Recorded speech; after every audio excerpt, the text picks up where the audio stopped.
Assalamu alaikum wa rahmatullahi wa barakatuh. Dear brothers and sisters and dear viewers, we'll continue inshaAllah, chapter number 5, Kitab Tawheed.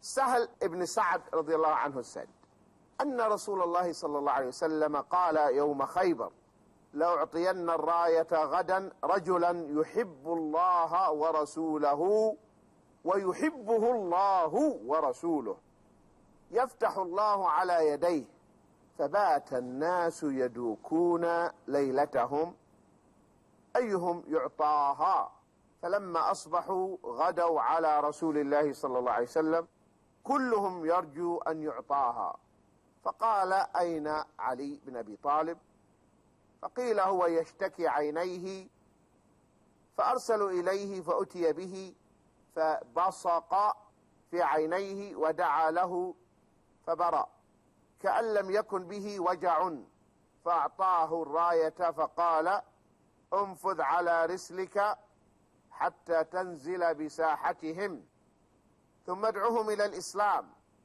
وأخبرهم بما يجب عليهم من حق الله تعالى فيه فوالله لأن يهدي الله بك رجلا واحدا خير لك من حمر النعم. The hadith is in Bukhari and Muslim. The meaning, the Prophet ﷺ, on the day of Khaybar, he said, tomorrow I shall indeed give the flag to a person who loves Allah and His Messenger and is loved by Allah and His Messenger. Allah will grant victory under his leadership. The people spent the whole night, absorbed in discussing as to whom might the flag be given. In the morning, they came eagerly to Allah's Messenger ﷺ, each one of them hoping to be given the flag. Allah's Messenger ﷺ asked, where is Ali bin Abi Talib? They replied, he is suffering from an eye ailment. He was sent for and brought. Allah's Messenger ﷺ then spat in his eyes and prayed for him, whereupon he was cured as if he had no previous pains. Allah's Messenger ﷺ then gave him the flag and said, advance with ease and gentleness until you arrive in their midst, then call them to Islam and inform them of their duties to Allah in Islam. By Allah, if He may guide through you a single man to Islam, then it is better for you than the red camels.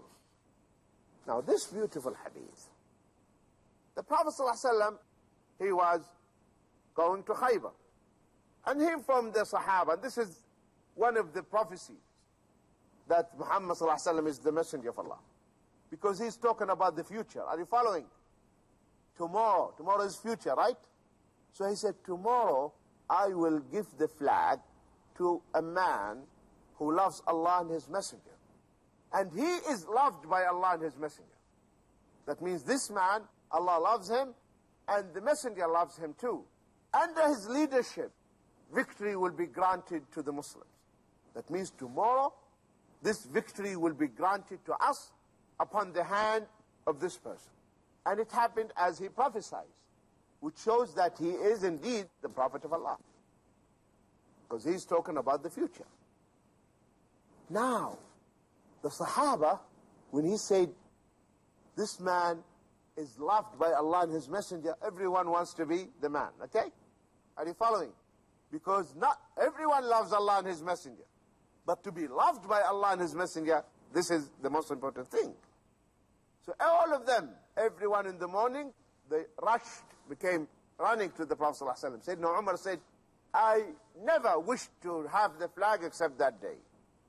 That day, I wish that the flag would be given to me. And he said, I was stretching myself to show myself to the Prophet ﷺ, hoping that he will give it to me.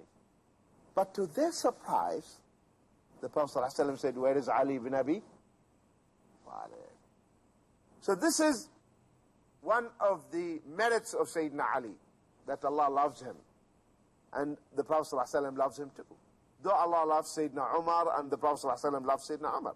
But here, this is one of the merits of Sayyidina Ali radiallahu anhu, that Allah loves him and the Messenger loves him too. And Allah will grant the victory under the leadership of Sayyidina Ali. So he said, where is Ali ibn Abi Talib? Sayyidina Ali was not present because he was sick.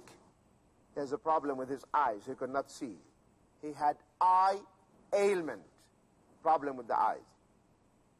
He could not see. So he sent two of the Sahaba.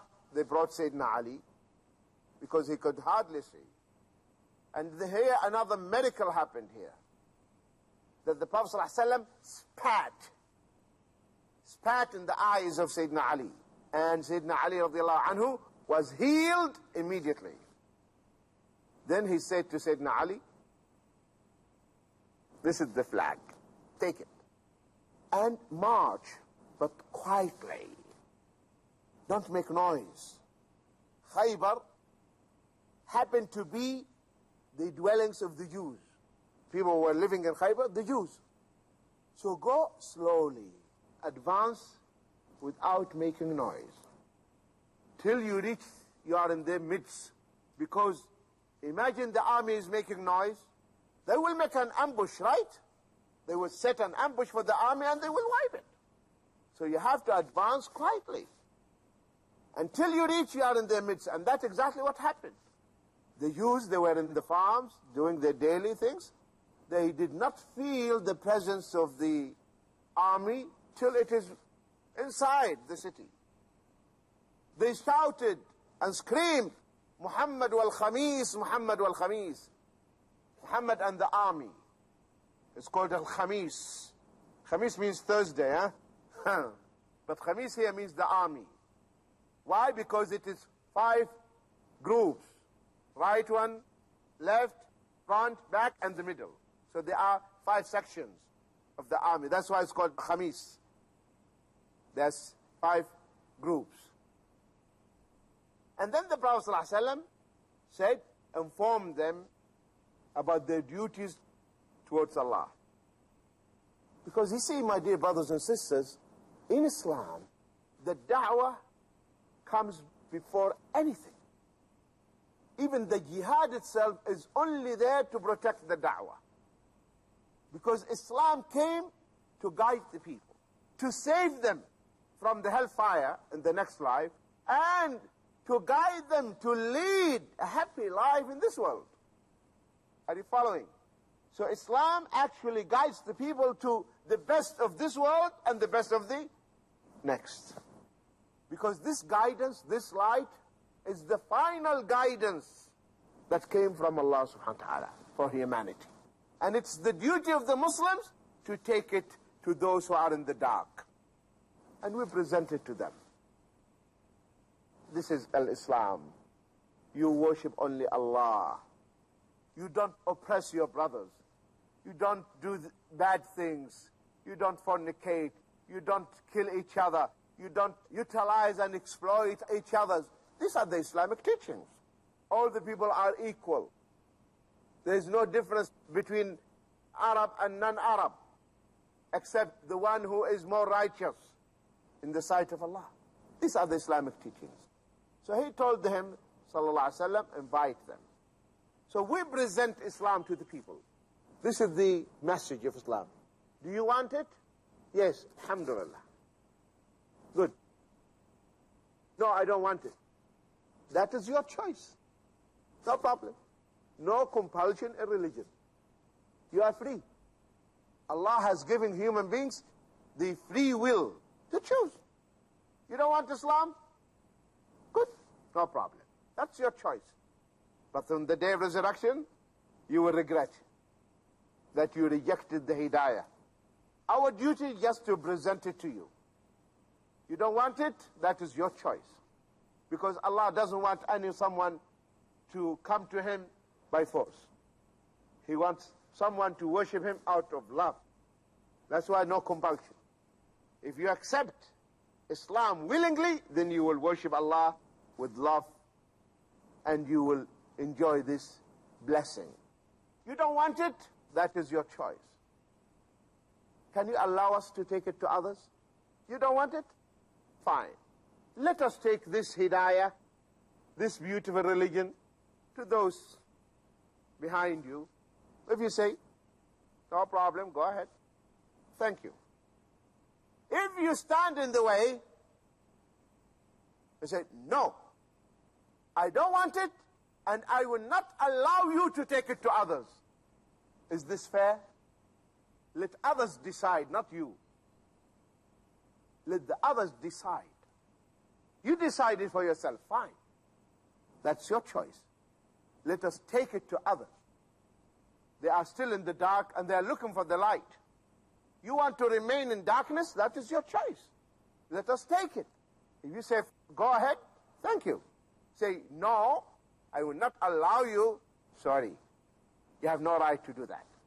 So now you become a stumbling block in the way, so you have to be removed. Are you following? This is the philosophy of jihad in Islam. It's there to protect the da'wah and pave the way for the da'wah and removing any stumbling block. Not to force the people. Is this clear? My dear brothers and sisters and dear viewers, stay tuned. We'll be back inshallah after the break.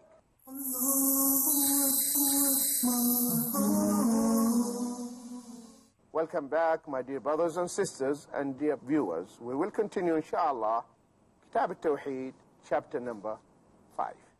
So now the Prophet ﷺ, he told Ali radiallahu anhu, informed them about their duties and what they have to do. And by Allah, if Allah guides, then he told him, if Allah guides through you, one man only, and guided him to al-Islam, it is better for you than the red camels. The red camels in those days like the Rolls Royce in our time. The best. In another narration, it is better than the whole dunya. If Allah just guide one soul and save one soul because of you. So you can see, my dear brothers and sisters, the reward is so great.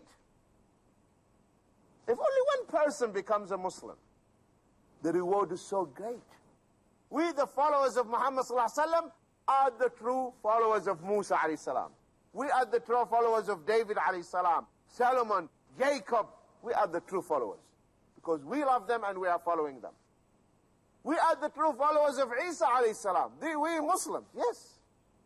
We are the followers of all the prophets who preceded Prophet Muhammad ﷺ. And we believe in them and we love all of them. So Al-Islam is the religion and the deen of all the prophets, from Adam till Muhammad sallallahu alaihi wasallam. Are you following? So there's no other deen Allah will accept it. There is no other religion. There is no other faith Allah will accept. Inna ad-deena inda Allah al-Islam.